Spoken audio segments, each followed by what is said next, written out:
नमस्कार दोस्तों, स्वागत है आपका हमारे ज्ञान धर्म चैनल में। आज मैं आप सभी को बताने वाली हूँ ज़्यादा लालच करने से क्या परिणाम मिलता है। प्राचीन समय की बात है, एक छोटे से गांव में रामदास नाम का एक व्यापारी रहता था। वह ईमानदार था और अपनी मेहनत से धन कमाता था। उसका जीवन साधारण था लेकिन संतोषपूर्ण था। गांव के लोग उसकी ईमानदारी और दयालुता की सराहना करते थे। एक दिन रामदास की मुलाकात एक सिद्ध संत से हुई। संत ने उसे आशीर्वाद देते हुए कहा, सच्चे मन से जो भी मांगोगे वह तुम्हें प्राप्त होगा, लेकिन एक शर्त है, तुम जितना अधिक लोगे तुम्हारी संतुष्टि उतनी ही कम होगी। रामदास इस वरदान से अत्यंत प्रसन्न हुआ। उसने मन ही मन सोचा कि अब उसे मेहनत करने की आवश्यकता नहीं होगी।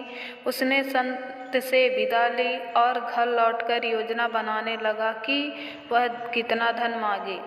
अगले दिन रामदास ने ईश्वर से प्रार्थना की, हे प्रभु, मुझे सोने की असरपियाँ चाहिए। अचानक उसके सामने एक संदूक प्रकट हुआ जो सोने की असरपियों से भरा हुआ था। वह प्रसन्न हुआ, लेकिन लालच ने उसके मन में घर बना लिया था। उसने फिर प्रार्थना की, मुझे और सोना चाहिए, और एक संदूक प्रकट हो गया। अब रामदास का लालच बढ़ता ही गया। वह लगातार अधिक मांगता रहा। उसके घर में असरपियों के ढेर लग गए, लेकिन जितना अधिक धन इकट्ठा करता था उसकी शांति उतनी ही कम होती गई। उसकी रातों की नींद उड़ गई। उसे हर समय अपने धन की सुरक्षा की चिंता सताने लगी। कुछ समय बाद गांव में एक भयंकर तूफान आया। रामदास का घर ढह गया और सारा धन पानी में बह गया। वह रोने लगा और ईश्वर से विनती करने लगा, हे प्रभु, मैंने अपने लालच के कारण अपनी शांति खो दी, अब मुझे सिर्फ संतोष दीजिए।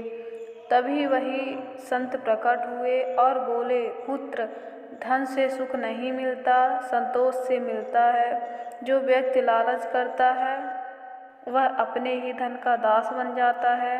रामदास ने संत की बात समझी और पुनः अपनी ईमानदारी और परिश्रम के मार्ग पर लौट आया।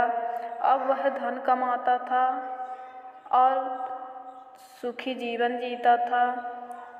ज़्यादा लालच करने से धन की कमी होती है, लेकिन संतोष से जीवन धन्य हो जाता है। नमस्कार दोस्तों, मिलते हैं दूसरी वीडियो में।